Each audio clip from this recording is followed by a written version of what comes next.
Welcome to the Patty Show. My name is Patty Setiatti, and in this podcast, we'll explore the crossing point of the three P's: passion, pleasure, and positivity, and how they can lead you to your own personal paradise. We'll chat with inspiring guests, share practical tips, and dive into stories that will empower you to live your best life.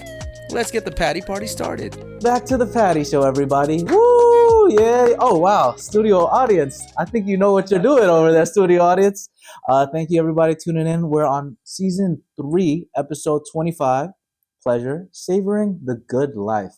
Crazy to say it's season 3 already. Time has flown by. A lot has changed. This is going to release around Valentine's Day, Lunar New Year, February, around that time. So hope everyone's staying safe, having a good time, good chocolate, and good vibes, y'all. So today, we're going to explore the importance of pleasure in our lives and how to savor good things. But before that, just want to give a quick recap of last episode 24, Passion, living a life you love with my brother, my best friend, Lucario. Thank you for being so vulnerable. You're my boy. Our trips to Bali, we didn't fully explore. Let's just say I don't think my mom would like those stories. So maybe on the Patreon, the Patty Patreon, we'll get there one day. More, I won't say explicit content, but more fleshed out content. But I'm proud of you, man. Killing it being OT. Proud of you moving to Boston. And thanks for being on the Patty Show. And here's episode 25. So episode 25 today, pleasure. I have to pull out all the stops for season 3, y'all.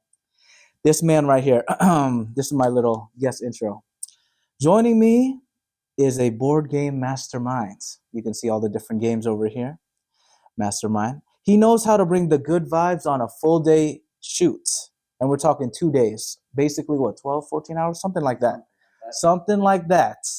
He is crushing it with his legendary game, Sabotage. And then there's a new one right over there that we'll talk about soonly. My brother, Eric Chen. Give it up for Eric. Come on, man. Bro, thank you for coming today. I appreciate you. Could you just give a quick little, background, life story, talk about your passions, hobbies, and how we met to the audience right over there, my man. Yeah, Patty, thanks for having me. My name is Eric Chen. I'm a serial entrepreneur by trade. I think it's been about, I lost track already, maybe 8, 9, 10 years even. 10 years, man? Almost, maybe. Man, I guess they're right. Asian don't raisin. This guy, I thought he was my age, man. You're 26? No, I'm much older than that. Oh, goodness. You got to teach me the secret after, bro. We won't tell the podcast. The secret is just full pleasure and no stress. There we go. Because the stress, honestly, my hair is already getting crazy with all the stress. I see a little white hair on the side, so hence the hat. Man. But yeah, serial entrepreneur for several years now. It's been quite a journey. I used to work in corporate, in sales and marketing, and then I decided to, jump full time into entrepreneurship. There is a little bit of backstory there that involved a big car accident. Oh, man. Which led me into, wanting to figure out life and basically figure out all of life's pleasure and just, living for yourself and, of course, others and your loved ones. But, yeah, I started entrepreneurship many years ago, and it's really, a big journey, and it's brought me to creating a board game, like you mentioned, Sabotage, the first boba card game in the U.S. Shout out to you, man. Sabotage, love it. Man, this guy hooked me up. This is my quick little flower segment to my boy. We don't have sound effects. We're going to get there eventually when Amazon sponsors this. We're going to talk about that later after. But, bro, thank you for hooking me up and my family with, what is this, the mat? And Playmat set, everything, man. This game, if y'all haven't played it, it's a fun vibe. You can honestly probably describe it better than me because I'm real with you. I'm so bad with games. It took me forever. My little cousin actually showed me how to play because he was like, oh, Patty, you just do this. I'm like, all right, Mr. TikTok boy. He's like 16 or something. And you know how these kids nowadays. I sound crazy saying that, like I'm old as hell.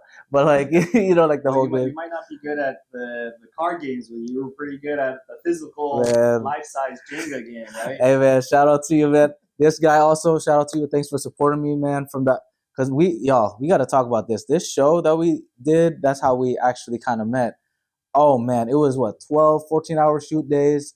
Just a lot of this. Let's just say that's why he's so good at this. You can see us at Wishlist Games, and we lost our soul those days. But Nick Cannon, Lily Pons, we love y'all. Blessings to everyone over there.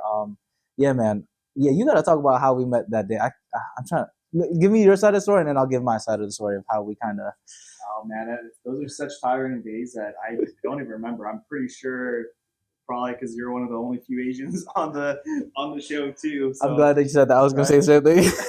But of course, everyone's like introducing themselves, talking to other people. I actually remember there's like kind of like a rude table that didn't really. Oh yeah, they were like they're like looking at us and like you can't like it was like elementary school lunch. You can't sit with us. yeah, it was like like everyone has their own clique kind of thing. I'm like, bro, we just all met. Like we were trying to be friends with everybody, right? So yeah, no, it's just cool to be able to meet you there. And then it was just so funny because everyone's sharing their wish list items. Like, oh, so what's on your list? What's on your list? So it was just cool to meet new people, meet you, and of course spending that much time together all in one day. Of course, create a special bond and everything. Man, I appreciate you again, bottom of my heart, man. More flowers to you, more flowers, bro. Honestly, the Asian part was actually a big sticking point because I'm also like, damn, there's there's diversity, but I'm like, where are my brothers and sisters? Were we the only Asian? I can't remember now. There's like maybe like two other.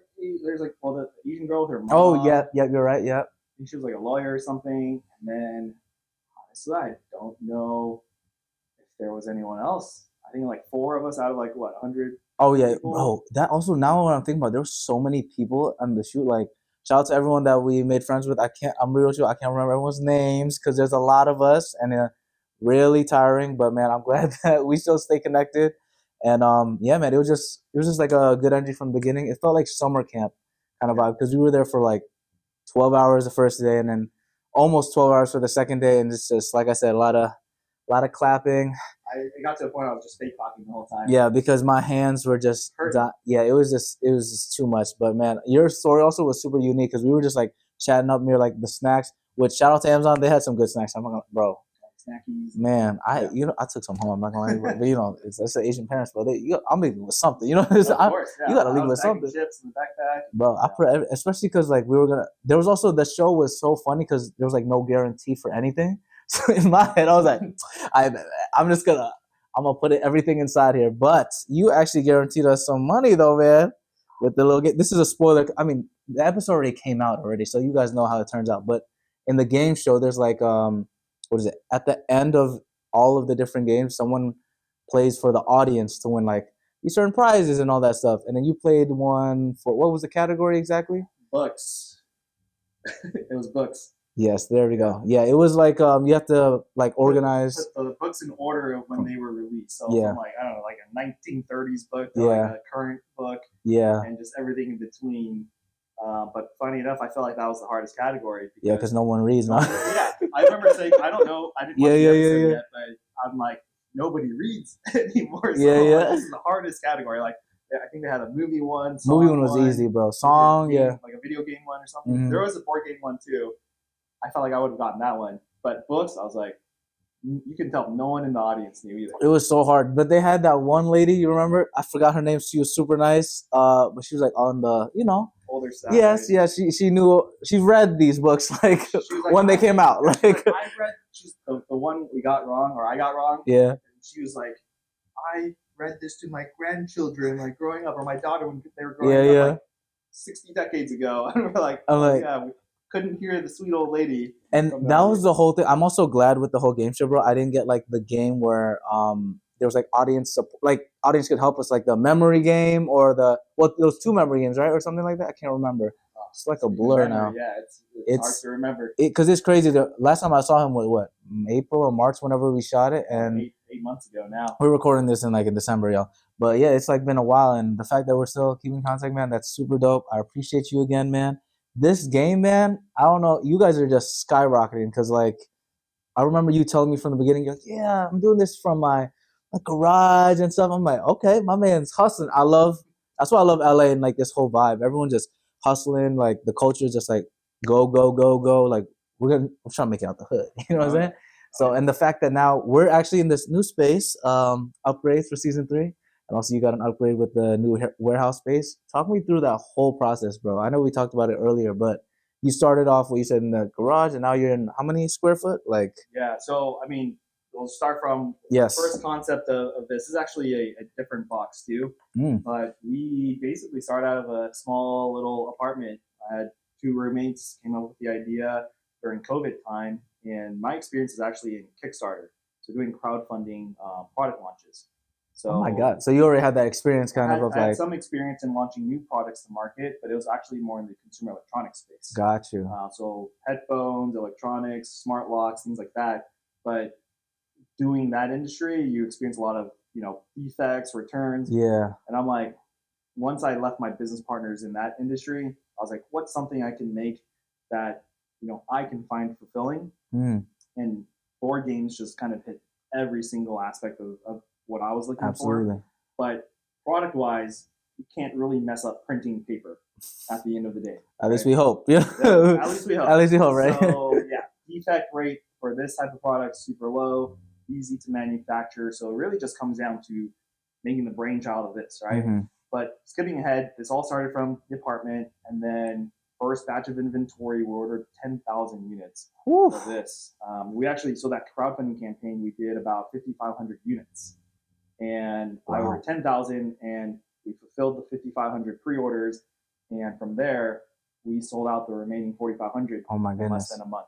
Wow. Right. So scale wise, it was insane. We ordered our second order. We had 25,000 units, and that's just really how we took off. So it went from a tiny apartment, then I moved into a little town home with my roommates, and then I told them, like, guys, I need the garage. Like, no one's allowed to park in the garage. Yeah, we just I'll pay extra for that space. Yeah, right. Yeah, extra space, and I'm going to operate out of the garage. Mm-hmm. And so I turned that entire garage into a little mini warehouse, and that's actually where we started shipping out our games in bulk. Every day we'd have the USPS driver, the UPS driver. You know them already, but my name's like, what's up, my man? Like, yeah, exactly. Yep. My that's so cell funny. phone, I'm like, hey, you guys coming? I'll have a lot today, and then it just kind of scaling from there. Wow, bro. Yeah. No, that's insane. It's also a shout out to the game, super fun. Where did you get the idea from? Obviously, Asian. We love our Asian roots. The boba, that's what if you guys couldn't tell, boba, so bobatage, the name, I love, it's super clever. Where did that kind of stem from, like the little child of the sabotage? Yeah, so I mean, part of my family's from Taiwan, and I was born and raised here. So, bubble tea, aka boba, is such a big upbringing for us, right? So, really, what boba means to me back when we were growing up is really just a hangout spot, especially when you're in high school. Yeah. After school, you want to go hang out with friends, you go grab boba. You get to hang out at the cafe. Absolutely. You get to play other games, right? They usually just have like Connect Four or Jenga over there, but really it's just to hang out until your parents can come pick you up. And so that was part of the nostalgia of, especially for me, like a 90s kid growing up. And so during the pandemic, everyone was either baking bread or doing something. And I had this brainchild. I was like, what's something I miss the most? And it was playing games with friends and bubble tea. Wow. Right? And so once I looked it up, nothing existed on the market. There was no boba game. That's crazy, market, bro. Right? So of course, with my Asian culture heritage, boba stemming from Taiwan, it just made sense. Yeah. And I was like, let's create a product. And so I put pen to paper, drew out the concepts, drew out the game, and then found an artist. He did all the artwork here. Bro, this art is amazing, by the way. Like, I'm gonna show this around to y'all. Like, come on now. Like, so it's an artist that made all this, or? So I have two artists. So one's the illustrator who drew all the characters, and then my graphic designer. So the artist is Jesus from Spain. So shout out to him. Yep. And then my graphic designer from the Philippines, Erica. Diverse. We love it. We love it. Her too. And so she did the logo work, everything in terms of like what goes on the box. Yeah. She did like placements and everything. So logo, graphic instructions, all of that she put together. So built out the team that way, and it became a product. Bro, it's amazing. It's so like fleshed out and like so clean. I just love like the vibe of it. Like, you see this little, I don't know if you guys can see. I love this little Sabova. I hate this one though, because this card got me messed up a couple times. Yeah, there's that one card though, I was gonna say insurance. I'm just thinking of my health insurance though. But that safety one, what's it called? Boba Insurance. Boba Insurance. Yeah, there you go. Boba Insurance. Shout out to that card, man. That saved me a couple times when I was playing. This game is so fun, bro. But what's this new one over here? You got, what's it called? Danger Hugs. Danger Hugs. New one that just came out? So brand new one. This just came out in December. Okay. And really, so part of the whole journey about creating a board game is technically we were one board game company. and it was time for us to diversify, start launching new titles. So we actually, as a board game company, we're now considered what they call a publisher. Ooh, so nice. We now will go work with game designers. So there are people who they could be out of their basement just designing games, and all they want to do is design games. Yeah, they don't want to worry about the little nitty gritty, the boxes. Yep. There's a lot of boxes, yo. They might not have a team of graphic designers. Yeah. They don't have the artists. They just literally, notepad. They make the idea and everything. Yep. Mm-hmm. And they tested out the concept, and they will come pitch it to us, and we basically say, cool, like that's an idea we're looking for. We put the artist onto the game, to the box, and we bring it to life. We go manufacture it. And then after that, we pay them a royalty for it. That's us publishing someone else's game. Yeah. So that's where Danger Hugs came from. This is actually our first release of a published game. Nice, congrats, bro. Shout out to April, Mitchell, and Serena. Shout out to them. Okay. April actually won Game Designer of the Year this year. Wow. So every game that she's designed in 2024 gets a title of Game Designer. Ooh. So Danger Hugs congrats. is one of those games too. Man, we got to get a Patty Show game, bro. I don't know how we're going to do it. Maybe some palm trees. I don't know. I'll let you know, bro. We'll talk about it after. Because the whole process, y'all, oh, man, I got to show you some of the clips later. But, man, I don't know how you can think through everything, all the little boxes, all the space. It's a lot, like entrepreneurial lifestyle. How do you find that balance, man, of, always working hard, but also trying to have some pleasure in your life and enjoyment? Because you are married now, man. Engaged. Wedding's gonna be in Vietnam, right? We're gonna be in Vietnam. Awesome. Our wedding. So that's exciting, man. But how do you find that balance, and especially with your partner as well? Because I'm sure she also has to have some of the stress that you're dealing with in the family and stuff. But how you balance all that? I mean, balance, pleasure-wise and everything. It really, like, the key word is balance with everything, right? So I think just mental preparedness too, because on top of the board game side, like shipping out products too, which we'll talk about later, is that I run a shipping company as well, logistics company, right? He does it all. I swear. I didn't know that when I came in. I was like, oh my goodness. You probably saw my reaction. I was like, oh my God. I did not expect that. I just thought it was going to be this game, that game. I was like, oh, okay. This guy. Upgraded, man. Upgraded. Yeah. Love it. That was the original question too. It's like from apartment to the garage, and then now we're in a warehouse, and in total, the total square footage we have is about 6,500 square feet. Bruh. Right. So, I can't even fathom how much that is. That's like, well, how many football fields or something? Still less than one, but yeah, it's a lot of space for a lot of products that we hold. So we do shipping and logistics for other companies too. And part of that balance, that means, I'm building our third company right now. So I know you always mention like entrepreneur, workaholic. That is typically me. And so a lot of my friends too, they just joke about every time we meet up at the conventions or something. They're like, so Eric, like, what's the sixth company that you're opening today? Like, you're gonna be opening another one, right? You're like, no, it's just the fifth, okay, guys. But I always have different ideas, and it all has to come together. Okay. Right? There's a moment in time when everything starts to click and make sense, right? Like even the shipping company too. It's not something I would have created 2 years ago, 3 years ago, and it was only to the point where it all just made sense, and we had the infrastructure to support it. Otherwise, part of the work life and balance of all that, if you built something without any foundation or structure, it could probably collapse on you, and that's probably when it's most stressful. Yeah, absolutely. Right? So for me, balance-wise is just making sure you have the foundation and resources to help support it and make life a lot easier too. Right? So on top of that, especially on the work side, it does come down to, like we mentioned, Jesus, we mentioned Erica, all this stuff. Having a whole team to go with it. So I have about 10 people on the team. Oh, now. Nice. Everyone's pretty much remote. Besides the shipping company here, we have one full-timer, a couple part-timer people. But really, you can't do this without a full support team. Yeah. Man, that's awesome, man. It's just like the game. You can't play by yourself, unfortunately. There's no solo sabotage. No solo, but I mean, it is something we're looking into for a solo game. That's like all the rage too. There we go, like a solitary boba. We'll think of the name because I don't know how that would work. Sabobataire. Sabobataire or something like that. I also love how in this game they have like the different top, like what they got, like the aloe one. Man, if y'all don't know, aloe's good. The lychee and all that stuff. Jelly, pudding, yeah, everything. I love it, man. I love how fleshed out it is, and it's like your little passion project, which is ironic. That's why I had to have him on the show, because this is what this show's about: sharing our passions, our pleasures, and positivity. And why don't we start with our first talking point today, my man? Yeah. I know we kind of went all over the place, but I just love hearing everything new, and I haven't seen you in a while, so it's good to catch up.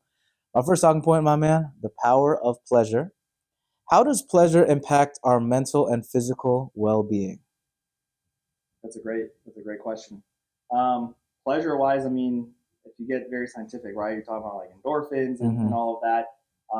But in terms of the mentality that comes from pleasure, you know, what everybody's looking for is happiness, right? So it's really what you define as pleasure and happiness, and to define your life.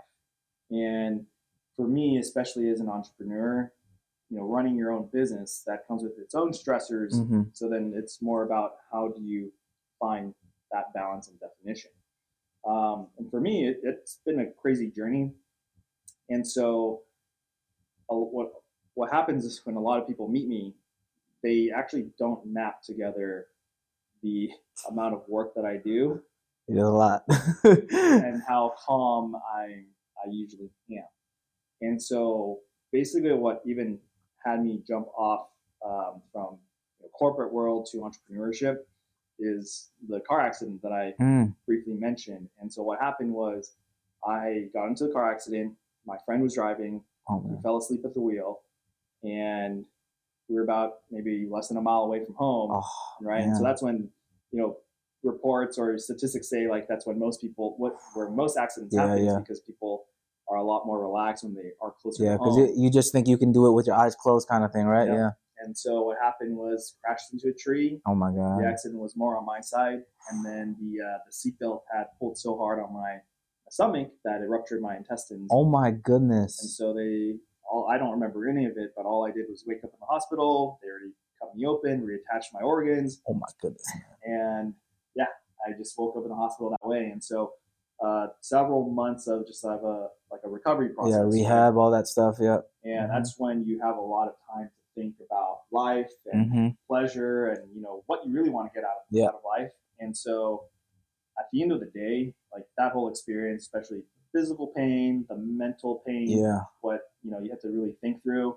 To me, nothing really tops that. So that's why when people stress about the little stuff, I don't really stress. Wow. Okay. And so that's why, you know, finding pleasure and balance and balancing stress too. A lot of people, especially when they start working with me, they'll see that I don't stress all too much. And especially because I did experience stress to a certain point where when I first launched this, it was a stressful matter, and it got to a point where my eye was like twitching. Oh my God, man. Because I was like lack of sleep, because I was so obsessed with building this. And once I experienced that, I was like, okay, you know what? I realized like you have to listen to your body too. And, you know, that's when you have these signals in your body to tell you, hey, you need to slow down, you need to chill out. And I've actually, it was the first time that I felt when I was developing this that my brain was on fire. Like, not in a good way. It was like on fire in a good way where I was like, I want to keep going. I can start building. I can keep working. I can basically just pull a full, like, I could stay up all night just building this out. But I just had to, I even had to take, you know, melatonin to just slow me down too, right? And it was just a weird feeling. I was like, maybe this is what other entrepreneurs feel like after, you know, this weird adrenaline rush that they get. But to me, that was like, this is a signal for me to slow down, take it easy. And so part of that too, when you know we're defining pleasure, it's also listening to your body, right? And just making sure listen to yourself, because at the end of the day, you know, to me, regardless of the game, regardless of the business, like none of it matters without your health. Absolutely. Right? Without making sure you're living, right? And so that's why for me, building the business, you know, if I told you, shipping out, you know, hundreds of products a day, packing boxes, getting cardboard cuts, paper cuts, whatever, like there's nothing fun about that, right? And it's just, even with the money too, like money is just a tool to a certain extent, right? For you to live life. And so for me, like I don't really tie myself to the business, to the money. It's just making sure that you are happy, that you're satisfied with life, and especially that you can share that with other people around you too. Wow, man. And that's what I define as pleasure. Man, my man's inspiring over here. We love it, bro. Because also, yeah, you are very nonchalant. Even when I first met you too, you're just like, yeah, man, we're just doing this game show. We're having a fun time. Like, even when you're explaining, like, oh yeah, we got this, that, all the different things, moving pieces that you're dealing with, man. You're just so relaxed, and I'm like, man, I gotta learn from you. The eye twitch thing, man. I feel like I just got called out because I felt that the other day, bro. Because having I'm not like big scale business, but like also like doing personal training, bro. Kind of have my own business, and then with the podcast and doing everything else and own kind of stuff. I'm always thinking 50 steps ahead, bro. I'm not gonna lie to you. My mind is already like when I was on vacation, I was already thinking like, all right, I got this episode coming up. I got this show I have to do. I got this is that. How do you stay so present though with that? I know you mentioned a little bit because you were recounting like the time with the car accident and everything. But any other tips for people to like just stay as present as possible when our mind is racing, our eyes twitching? Because I'm telling you, my eye has twitched a couple times, but it's the weirdest feeling because you can't stop it. Yeah, at that moment you're just like, I want to stop it, but the more I think about it, it twitches faster. You just feel it twitching. Yeah. And I got to a point where I remember looking at I was just recording myself, and you just see it. Yeah, bro, it's so weird. Like I'm telling you, it was like like, and you really can't stop it. So like, any other tips that you can kind of? So after I did, just decide not to stress, think about it, then it went away. And I honestly, I have not. I think I've only experienced one Twitch episode, maybe like 6 months ago, maybe. But yeah, besides that, it's just like hasn't occurred since. But when this was being developed 3 years ago, 3.5 years ago, it was just like for a couple days when I started thinking about this, when I look at the computer, it was crazy. So, I mean, in terms of staying present, right, and staying not necessarily focused, but just staying present and enjoying the moment, I think it just comes with experience too, where you can plan ahead and think so far into the future, but until that day comes, a lot of it too is out of your control. Absolutely. So for me, what I do is I plan for the future, and I'll plan for best case scenario and worst case scenario. Okay. So both factors, and you just assume that you'll land in the middle. Right? I like that. So, because there's some people that are like, okay, they always assume the best, and then some that's always the worst, the two extremes. But you're like, all right, as long as it's in between, I can handle that. Somewhere in between. Because what's going to happen is if you're hoping for the best, you're expecting the best, and it doesn't happen, or you don't get those results, you're going to be disappointed. Absolutely. Right? So then your own body will just like feel a little sad. Man, yeah. Right? And of course, if you're experiencing the worst, then you're going to get very, very stressed, super stressed. Right? And the eye twitch again can come back. Exactly, yeah. So for me, part of it too, what I find most important is when you plan for the worst, you'll at least start to plan for plan B, plan C, to help counteract what you can do. And part of it too, I know we're talking more about business instead of life, but I mean this applies. But that's part of life, man. Yeah. Like especially when things go wrong, and I can tell you, there's been a lot of stuff that goes wrong. I can't imagine, man. Like shipping and all that stuff. We've had, as an example, we had a container get stolen right off the dock right here. Right here. At my God. 2:30 in the morning. I wake up at 8 in the morning. I'm just getting calls from the freight company, the trucking company, my brokers, like all these people, like everybody's just calling me back to back to back. Like, the truck's been stolen, and I'm like freaking out, right? Because I've never experienced anything like that. But at the end of the day, in my mind, it's like, well, I can't do anything about it. Yeah, it's already gone, right? It's gone. So what are the next logical steps, right? And so I do distance myself from emotions to logic, and it's just like, okay, well, let me just go do the research, call around, and figure out what we can do. File a police report, wait till they come in, do all that stuff, get all the paperwork, file insurance, and then that's all, right? But I do think other people will start freaking out because everybody else is freaking out when they're calling me. And I'm like, well, let's just figure it out. Yeah. There's nothing more we can do. Like how you mentioned the like separating the emotion and the logic thing. I think that's especially important because you're a leader, man, for your whole staff, everybody. If you're level-headed, everyone will eventually, even if they're stressed, they'll eventually be on the same field. But if you're too one side or the other, it bleeds through the whole entire like organization, and then that's when everything kind of like crumbles down. I don't know how you can maintain that with this big operation and all the other stuff. You said you guys also ship other stuff? We ship for other clients as well. So yeah, I mean, typically we're shipping maybe 300-400 a day of packages, and then My peak, goodness. during peak time, during holiday season, especially us being in the toy Yeah, industry, yeah. that's when sales go way up. We're shipping like 1,000 orders a day. And so just managing that, and of course the stressors of our clients too. They're freaking out because when you're shipping that much, packages get lost, packages get delayed, packages get stolen, and we have to stay calm too in order to just tell clients like this is just what happens Yeah. in the natural scheme of things. And so I actually have what I call a 1% rule. Okay.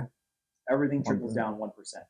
Like it doesn't matter what it is, right? So when we talk about, hey, if we're shipping out 100 packages, 1% of the packages, meaning 1 out of 100, will get lost. Or Wow. one will get damaged, right? And it's just, to me, the whole like expectations, right? Of like even the good stuff. Like Yeah. 1% of something that will happen, right? Even not winning the lotto, because the chance of that is very low. Yes. But even like if you do scratchers, right? You'll definitely win 1% of that. Yeah, win something. Yeah. Yeah, even a ticket, right? A ticket back. So for us, it's just like setting expectations too with our clients is just making sure they understand what they're getting themselves into, especially new companies. We help a lot of new companies as well with their shipping and their marketing, so they understand. Yeah. Hey, 1% of error rates, or 1% of this, or 1% is going to happen. It's not expected, but if you're doing by volume, something's gonna happen. There's just so much. So I like that one, man. I like that 1% thing. It's kind of like the game show. 1% chance that we were gonna play. Oh my god, bro! That whole.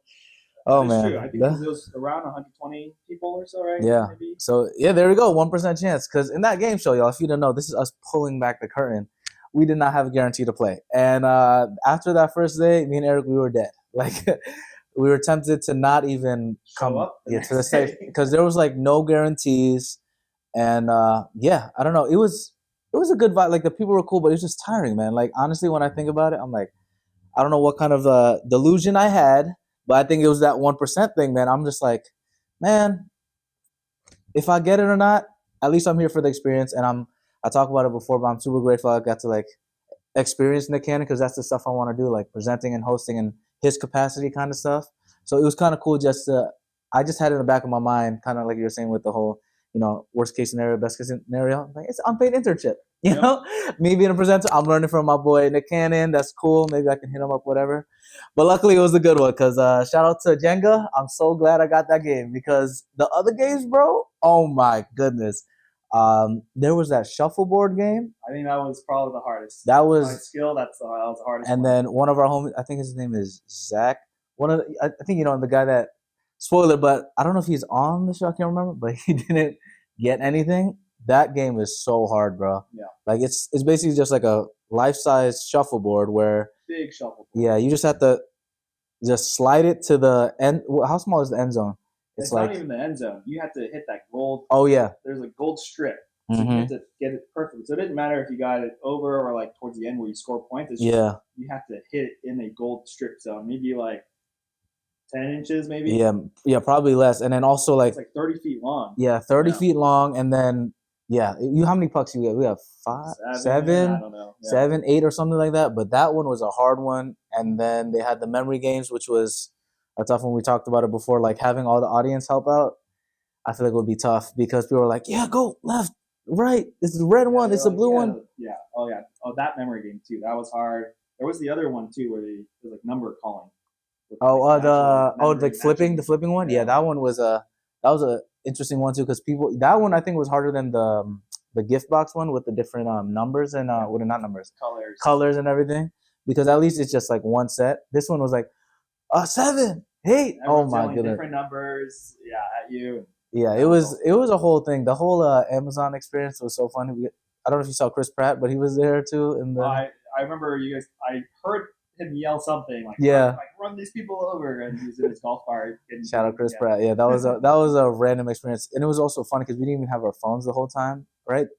They put it in like our phones away. Yeah, so that's that whole experience. I'm still trying to like fully think about, like, I can't believe that we actually did that. And how did you hear about the whole experience, by the way, my man? I forgot to ask you about that. The recruiter reached out on LinkedIn. LinkedIn, bro? That's how they found? Yeah, the message seemed really spammy and scammy because it's like, you look like a fun guy. I didn't know about this actually. So they just sent a LinkedIn message to your LinkedIn? You just DM me on LinkedIn and just like, hey, like I'm a recruiter for a show. You look like a fun guy. Like we hop on a call to discuss like on a game show. And there's plenty of like random messages that you get, and I'm like, sure, let's have a chat. And there's I forget the guy's name now, but he's just like so high energy, like very Hollywood. Yeah, yeah, He's yeah. like, oh yeah, I love your energy. Like, yeah, it's like just do this, do that. Oh yeah, I love what you're saying. Da, da, da. It's like you're just talking, 60 miles per hour, Yeah, and yeah, yeah. I'm like, holy crap, like I think this guy's legit. He's not lying. You know what I'm Yeah. saying? No, the whole process is so funny. Like having all the different producers. Shout out to all of them. They were keeping the energy up because they were with us too the whole time. It was just a whole fun. Like the experience, honestly, is just unreal. Like when I think about it, now we know how it's like behind the curtain with all these game shows because there's so many new game shows every single time. And yeah, it was a fun time. I'm glad we got to meet during it. And what's the social? Speaking of LinkedIn, what's your LinkedIn and your socials, my man, that you want to share? It's at Uh, LinkedIn wise, I think it's EYFCHEN718. I mean, but if you look up Eric Chen Sabotage, I'm sure yeah. you can find me. Or actually, Mountain Coast Logistics, you should find me there. But yeah, Sabotage, Sabotage for the board game. With the publishing company too, we've actually just started Moco Games. That's MOCO Nice, Moco. Games. It's also technically stands for Mountain Coast Games too. There we So go. it's a whole division under what I was supposed to be a coffee brand, Mountain Coast Brew, Oh but my that just goodness. never came to life. Well, at But least it came to life somewhere. It got resurrected another way, my man. exactly. Where did that name come from? The Mountain Coast. I just love both mountain and coast, and so to me it sounded cool. Yeah, just yeah. because like I love skiing. So you asked about like hobbies earlier. I love skiing. That's usually my pastime. But also just ocean, coastal wave, all of that, and it's just what it means to me for mountain coast. And it's what I call the full range, right? So you got from the land to sea, or sea to land, Yeah, right? yeah. All the way up to the mountainside. So that's where mountain coast comes from. Man, I love that. The creativity. He's like, yeah, where'd you get the name? That's just how it is. I like it. And I mean, that's how I got the Patty Show, man. I was like, my name and what I want, a show. Sometimes it's always the simple ones. It doesn't hurt to ask because some people have like so like complicated things. Like, yeah, so the name for Nike is because of blah blah blah blah blah, all that. For us, it's just he likes mountains, he likes coast, mountain coast. And I'll share now. So Bobatage, technically the entity is called Boba Biz. That's it. Like, don't need to get complicated. Learn from him. Don't need to stress out about it. It's just easy. I love that, man. I love your nonchalantness. And this guy, man, I'm telling you, entrepreneur, I'm learning so much. The CEO lifestyle as well, my man. All right. Speaking of the lifestyle and mindfulness, actually, our next talking point, practicing mindful pleasure. We talked about pleasure a little bit before this, but now we're going to kind of delve into the more mindfulness aspect of it. So my question to you is, how can mindfulness enhance our experience of pleasure? I know you mentioned the whole like skiing, snowboarding, and all that stuff. But how does mindfulness kind of help that even better? In your words. I mean, mindfulness is just it still goes back to the balance, right? But let's talk about the external factors that kind of come into play to remind myself on maintaining pleasure and happiness in my life. I mean, it has to come down to my fiance. Shout out to her. I love we my appreciate life, you. Amy. She helps keep me grounded. I love that. Right. So because we balance each other so well.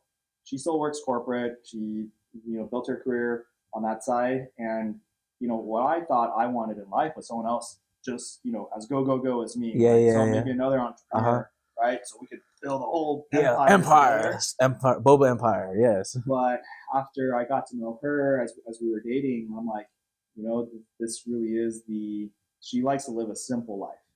Like she's not into shopping or buying anything super crazy expensive. She just likes to enjoy the simple things. Wow. She just wants to go to work, comes home.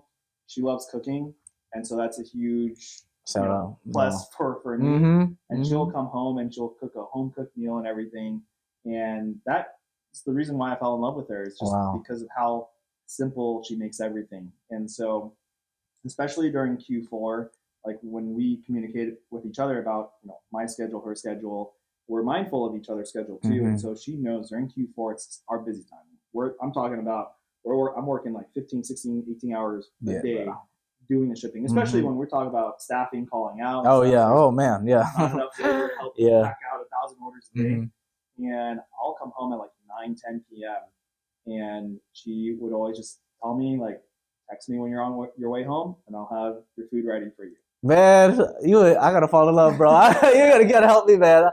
Yeah, where's my Amy at? Stop playing. Come to the Patty Show. Oh my God, I love that balance, bro, that you mentioned of how y'all, even though like you're doing like the entrepreneur side, still in the corporate thing, you guys balance each other out, and you kind of need that off switch where you're like, okay, I don't have to worry about my business. I just need to worry about the good food. What are your favorite dishes from her? Oh man, I mean, it's so crazy because I grew up in NorCal, and you think about Vietnamese food out there, they really kept it simple. It's just like, pho and, vermicelli noodles and stuff. But like once I moved down to Los Angeles, like Westminster, Bolsa area, that's all Vietnamese town down here. And there's a whole variety of food. And so she was just introducing me to so many dishes and stuff. Wow, bro. I don't know, like she'll make homemade banh kun. I don't even know what that is, brother. It's like crab, udon noodles. Oh, soup. wow. She'll make hutiu, which is like a dry noodle too. Like she can make everything. Man, shout out to her. Hey, she's the MVP. And so yeah, it's just like you mentioned, it's just reminding each other of balance. And we both know now that we've been together for 3.5 years or so. Wow, beautiful. And she's just like, her busy season at work is going to be Q1. Okay. And my non-busy season is Q1, right? Sales for board game perfect industry balance. is Yeah. a lot slower for us. And so I was like, cool, that's usually when I have most free time. And so, hopefully I can help take care of her, when she comes home from work, if she's working late, and then just taking care of each other. And so that's just for us to be very mindful of each other's schedule and help balance each other out. So that's one aspect of it. But in terms of like, business and life in general too, it's really just having a plan and just making sure you are spending time for yourself to make sure you're taken care of, that you're happy. And that way, same thing, the same principle of like the airplane situation, right? You make sure you put on your mask before helping others. Yeah. Because without you, then you can't help others. Absolutely, bro. Too, right? So just making sure your health is always good. I mean, I'm glad that you keep emphasizing that because that's true, man. You can't help anyone else if you're not helped out. Because like I love that airplane just because I just traveled back and they always you hear the thing over and over again. Remember to it's like in your head already all the time. Help yourself before you help others. That's like the biggest thing I think for anything, because then you get burnt out when you're like a shell of yourself essentially. You have no fuel. You have nothing to do. And people think that it's being selfish, but it's really not, right? Yeah, I guess that's how people define it. But you need to do that. You need to. If it's being selfish, then you gotta be a little selfish, to be honest, to be selfless. Because if you have 0% battery, how are you gonna give any charge to anybody else, really? So I love that you guys have that partnership and that like relationship. I need to find my Amy, shout out to her. And y'all met, how did you guys meet again, by the way? Modern dating online. Apps. Which app is it? This was a Coffee Meets Bagel. Actually. Oh, I might have to tap in. I need a Coffee Meets Bagel, sponsor the Patty Show. Maybe I gotta make a dating show or something. That's so cool, man. Oh my God. I think I've tried it once. That's the one where is it mainly like Asian people? What is it's not necessarily mainly Asian. It was founded by I think 3 Korean sisters. Okay. But I think when I talked about it with other friends who are still using dating apps, everyone just says Coffee Meets Bagel is like the most intentional for dating versus like use Tinder and just might be just for a little bit more casual. Yeah. So I think it's just really where your mindset's at too. Like, are you looking for something more intentional? Because I use all the apps too, and it's just like the best hits were just always on Coffee Meets Bagel, just because I was never really dating for fun. I was looking for a life partner. Someone to build. Oh, that's awesome, man. Being more intentional, more mindful. I love that, man. I might have to tap in actually because Tinder, stop blocking me. I'm kidding. Thanks for sharing that, by the way. I didn't know y'all had that good dynamic. And so she's seen the warehouse and everything, so she knows. She will come help me if it really comes down to it. Wow. So she's like the ultimate trump card, but I don't play that card very often. Yeah. So she knows like. Actually, I hurt my back about 6 weeks ago. Oh my God. just all the heavy lifting. Yeah, it's a lot over here. And so during that week, I'll be like, oh, I need to grab other inventory from the other warehouse. She's like, I'll come with you. And she's a tiny little Asian girl, so she can't really lift. Yeah, that's why I expected. Yeah, so I'm like, damn, this girl is really helping out. So that's huge flowers to her, you know.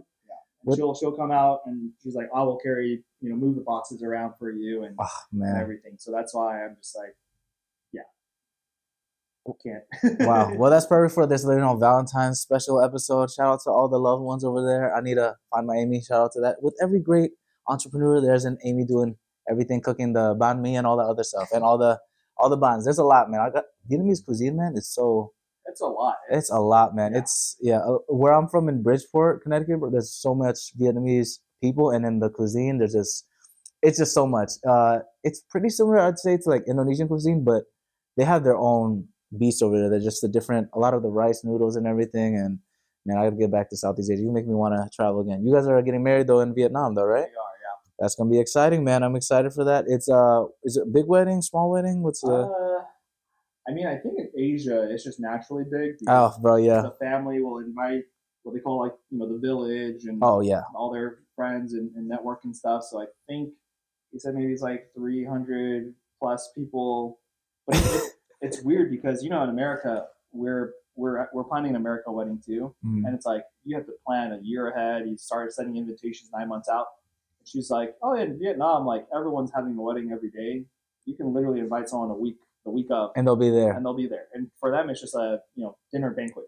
Yeah. So nothing too crazy with like ceremonies and like how they do it here in the States. But so when we go, then she's like, yeah, technically they're expecting X amount of people, but they'll get an invitation literally like 8 days before. Yeah, no, bro, I'm glad you pointed out. In Indonesia, it's the same thing. When I went, actually with my boy Lucario to see my family and everything, we got invited on the spot the same day we flew in. Like, they were like, yeah, there's a wedding tonight. I was like, what? Do we have to prepare? He's like, no, just wear something nice, take pictures, all that stuff. And mind, he's black, so he took a lot of pictures over there. He was like a celebrity, and we did like karaoke like twice. Yeah. And we did some random songs over there, but I don't know, something about like the Asian, they just love weddings, like celebrating food and all that stuff. Are you planning on doing like one in Taiwan too then? Or? No, not in Taiwan, but our American wedding will just be here down in SoCal. Yeah, that's gonna be a lot, man. Weddings in general, the money and everything, it's a whole headache. But that's exciting stuff, man. I'm glad that you're having some pleasure with the wedding and have a fun time with that. So my third talking point today, my man, we kind of touched on it a little bit, but overcoming guilt and shame. I know we were talking about the hustle culture. Like, man, this guy is working 25/8, probably something like that. This guy is hustling. Like, it's crazy. Like the last time I saw you, the growth that you've literally like. So Boba is another level, and then you're doing. I didn't even realize you were doing all this other stuff. And thank you again for making time for this. By the way, man, I appreciate you. How do like cultural or societal norms, man, impact our relationship with pleasure? Then, because I know. We're always gonna want to keep going, green, always gonna to make the green, to be honest. How does the like those norms impact the guilt in like doing the pleasure things in your life? Yeah, I mean, I think we touch upon culture, right? Like especially growing up in Asian culture, parents, they tell you got to be a doctor, a lawyer, engineer. Yes, sir. And unfortunately for me, I'm not the smartest. I feel you, brother. So it was more of like, I was only decent at math, so basic arithmetic, but then, oh man, like once you throw in letters, alphabet. Oh yeah, bro. Right? You talk about calculus. Oh my goodness, bro. Don't get me started on that one, man. AP calculus? Oh, goodness gracious. I failed calculus in college. I had to retake it until I got a passing D. Oh man. Right? And so it was just not fun. And so, but parents' expectations, what it really stems from is they just want the best for you. And they just assume if you're a doctor, lawyer, whatever, higher paying career, that's where you'll find the most safety, right? But for people in our generation, we are a little bit more fortunate that we have the luxury to technically choose what we want to do. Absolutely. And so it was definitely a big turning point when I'll take a step back of like disobeying my parents, where they're like, no motorcycles. But right when I turned 18, I'm like, Here we go. Vroom, vroom. I'm getting a motorcycle. And I basically figured out how to save my own money and bought my first motorcycle myself. Wow. Only $1,800, I think, at the time. That's pretty good. But it was just like, cool. And of course, they can't really stop me. They're just very disapproving. Yeah. But of course, like the pleasures of riding a motorcycle is it's fun, a lot man. of fun. It's right? fun. And of course, they're just fear for your safety, right? Because you hear all the horror stories and stuff. But I outgrew it, I think, at the age of 26 or so. So I rode for a decent amount of time. Oh, nice. Several years. But after that, it's like, as you grow up, you're like risk and reward. You're like, yeah, do I want to deal with this? Too much. But leading into that, right, from the moment I told them I was working at Google doing sales and marketing. Oh, wow. So okay. I was selling ads, the commercials you guys get on YouTube and stuff. That was my job. I convinced the companies to pay for ads. So I apologize for that. Man, I bought a lot of stuff, man, because But telling them like I'm leaving corporate to just figure out how to run my own business. My dad actually had many failed businesses. He was running a semiconductor business, so they kind of saw the whole path of like him running a couple businesses. They all technically failed, right? So of course for them too, they're like, it's going to be better for you just get a stable job, a stable career, just go work in tech. Save the heartbreak kind of thing, right? Yeah. And so for me, I just was never satisfied in my corporate job, right? And so part of that car accident that I mentioned earlier too is like, I'm in corporate, I'm in technically the best company in the world, but why did I feel unsatisfied with it, right? I wasn't having fun working corporate because it just didn't seem as rewarding. There wasn't too much pleasure with it, right? And so for me, I'm like, I want to just set my own path. I want to do my own thing. I want to do it on my own terms. So what the crazy part was, what happened was I actually had more internal bleeding problems from my car accident 6 months later. And I was already working corporate there. And the issue is like when you're having internal bleeding, there's no pain or anything. It's just you're just bleeding out of your butt basically. Oh my God. Bleeding. And like, so I'm in the hospital, they're spending days to figure it out. And it's just, that's when I had the most time to think. I'm just in the hospital bed. All the machines are just beeping. It's very annoying. The doctors and nurses are just coming in and poke and prod you, take some blood draws and stuff. And it's just like a very weird experience at that time. And I had like, roommates too. You're talking about old people getting cycled in and out, right? So I had one person pass away too in the hospital. And it's just like very weird to think about like life and death. Yeah. Especially in a clear mind. Because after the accident, when you get surgery, you're on drugs, you're on everything. So you don't remember. I don't remember much from the first post procedure. But from that second time I was in the hospital, it was just a lot of time to think. The Wi-Fi wasn't working, so you can only read so many books. Couldn't use the internet. I couldn't watch Netflix. Oh man! So it was really just me and my thoughts, right? So a lot of that thinking, really put a lot of, I guess, thoughts of like, culture and what expectations that your parents have for you, and even societal norms.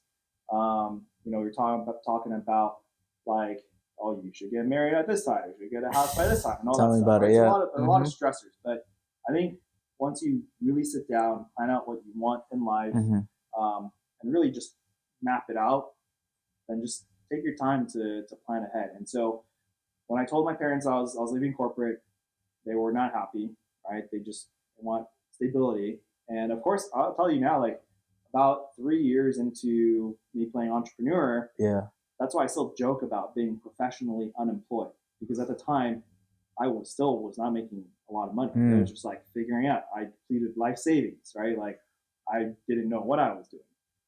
Lost a lot of money on projects. And so it was just like, what am I doing? And so for the first 4 years of entrepreneurship, it was just like, I should go back to corporate. I should go get a job. I should just maybe save up and just do a side hustle instead. And so it wasn't until I really focused down on this stuff right here that like this helped figure out, the passion that I wanted to hit. All the check boxes of like, this is me giving back to the world, to the community. Board games brings family and moments for like you were able to spend Christmas and play these games. Yeah. I'm sure you guys had some laughs and Absolutely. create some core memories, right? And that's what this was all about. And for me to figure that out took a long time, but because there's so much good intentions behind this, then things really just took off. And so once I, even though I still had this for the first couple of years, it wasn't until like, I tell my mom like, okay, mom, we're now in Target, we're now in Barnes and Noble.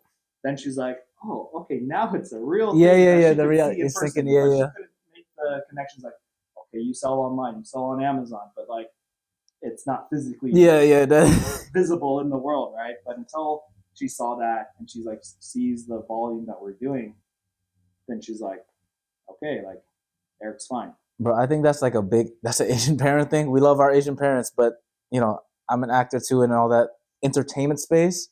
I feel like only recently I've kind of been like, my parents were like, oh, okay, he's okay in LA, like, because I moved like almost over a year ago. Yeah. But then like, for example, when the Amazon show came out, all those big projects, they're like, oh, he's okay. But at first, like my dad wanted me to be in the military, anything else besides like acting or entertainment, all that stuff, because of there's like no security really, corporate job, do that. So I'm glad that you also experienced that where you're like, your parents are kind of like, okay, they're okay. They're okay. Even if they don't fully say it, but they're like, all right, we see it actualized kind of, and it's a beautiful thing, man. But the process isn't easy. People only look at the highlights and they don't see the craziness, like the crazy warehouse, all this other stuff and everything. How do you kind of, I guess, find that balance still? I know we talk about balance a lot, but especially for the people that want to be, entrepreneurs out there, CEOs and all that stuff, how do you find that balance and taking care of yourself? Is there like a self-care routine that you do every day, every week, or something like that you can share? There's no routine. that's the answer. I think that the issue for entrepreneurship is that you always have to be on and available. And that's why even when you're on, you just have to make sure you're on for your downtime. Right? Intentionally plan that out. Yeah, too, be mindful with it. You'll always forget about it. I think especially because my team is global, right? So we're talking about my team meetings in Asia, right? So I have about 6 VAs, so virtual assistants in the Philippines. 6? Oh my goodness. So for us, like, I want them to have the best work-life balance. Yeah. Too. Very intentional about that. So they get to work 9 to 5 over there. But a lot of companies, especially US companies or Western type companies, they force those virtual assistants in the Philippines to work night shift. So they're working US day hours. And time differences are crazy, bro. Yeah, it's so for them, they're working midnight, right? And then but for me, it's like I would rather them live a normal life there. And the way I look at it too, it's more of like I am okay to sacrifice me working late nights for the pleasure of 6 people on the team, so they can live a normal work life and spend more time with their families and stuff as well. And so it's just like intentional planning like that. Man, that's insane, man. My man, he's because I know the time difference was like 15 hours. Yeah, 15 hours. Same for Indonesia. Yeah, it's that's why when my mom calls me randomly, love you, mom, but it's like the randomest times. I'm like, man, I could be out in the club or whatever, and then it's like, oh, mom, sorry, I'll call you back later, kind of thing. Man, that's insane, man. Wow, how do you deal with all the remote team and everything like that? I know like now. Even like one of my other jobs, I work at Meta doing like the AI stuff, but working remotely is so funny with like company culture and everything. Because I recently went to the Meta offices in Boston and New York, and people are kind of like disconnected, I think, because of this. So even though it's funny that like we're more connected because of the digital age, I feel like in person it's different. How do you guys maintain that culture of like staying connected, even though like you're literally in another faraway land? Yeah, and it is crazy because working corporate, I do miss out on the bonding experience you have with coworkers and all of that. But for the virtual team, because I've been doing it for so long, I'm actually very used to having a virtual team. Basically, for us, it's just constant communication. Everyone has to just check in, check out, and so it's really just weekly team meetings. I actually try not to bog everybody down with like useless team meetings, right? Shout out to you, bro. Yeah. Oh man. meetings for no reason, man. Exactly. You know, For me, it's like, could be an email. It could have been an email. Yeah. So we just use communication tools like Slack.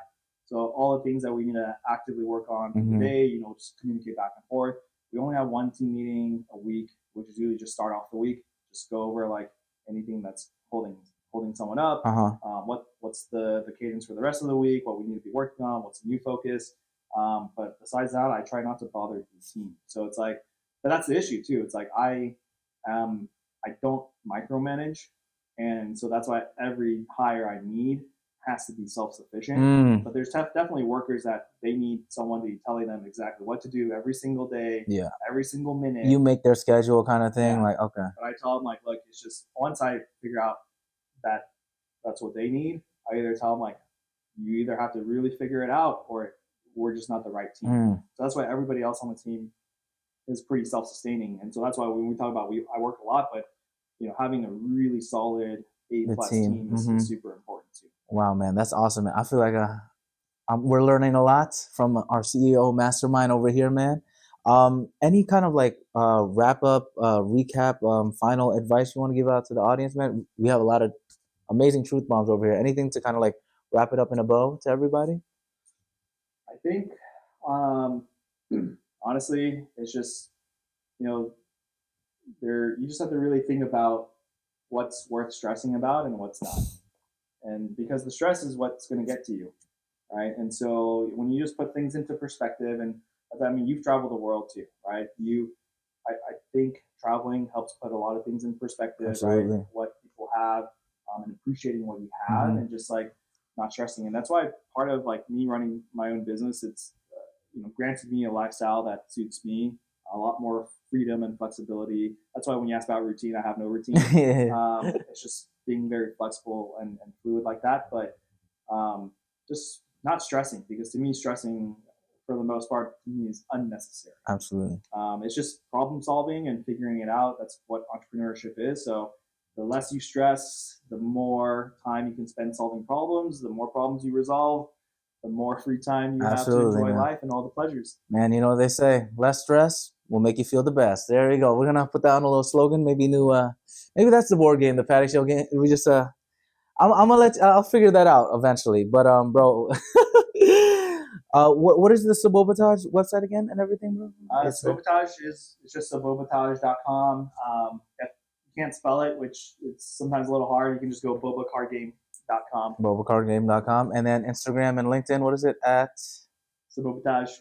There we go. Yeah. We like to keep it streamlined, and of course you can find us at Patty Show Podcast on Instagram, TikTok, Facebook. I forget where else. YouTube. Personal website pattysetziati.com/podcast for all podcast needs, and pattyshow.podbean.com. If y'all don't know PodBean, it's pretty good. It just distributes all the podcasts and all that stuff. But bro, I appreciate you again, bro, coming on the Patty Show, man. Thank you for all the advice and everything, bro, and just you're killing it, man. I love seeing the growth. I can't believe it's been almost 9 months since I've seen you, but it's like we're back in the game show camp and all that stuff. But like I said, I'm super grateful for you. Thanks for all the insight, bro. Mindfulness, talking about pleasure. Thanks for sharing that story again about that car accident. It's crazy, but man, you made the best out of it, man, and you're killing it. Keep doing your thing. Like I said, Patty Show, game board, all that stuff is coming soon. Next episode we got for season 3, y'all. It's gonna be about positivity. We're gonna have a little fun time over there. I won't spoil too much. We're gonna talk about positivity, just like we were talking about today. But yeah, man, I'm grateful for you. We're gonna have some extra content maybe coming soon with Eric and everything. But tune into the Patty Show on the next episode, and we're gonna end with our favorite little arigato at the end. We love our Asians, so on 3 we can do a little arigato. But 1, 2, 3. Arigato. Yes, thanks, my brother. Appreciate. Oh yeah. Do the yay, just like in the game show. Appreciate y'all. Thanks for joining me on this episode of the Patty Show. I hope you had as much fun as I did exploring the crossing point of the 3 Ps: passion, pleasure, and positivity. If you want to keep the Patty Party going, follow us on Instagram, TikTok, YouTube, and all social platforms at Patty Show Podcast. Share this episode and leave a positive review. PattySetziati.com/podcast, as well as PattyShow.podbean.com have got more of your Patty Show needs. In the meantime, keep passionately pursuing your personal paradise. Arigato.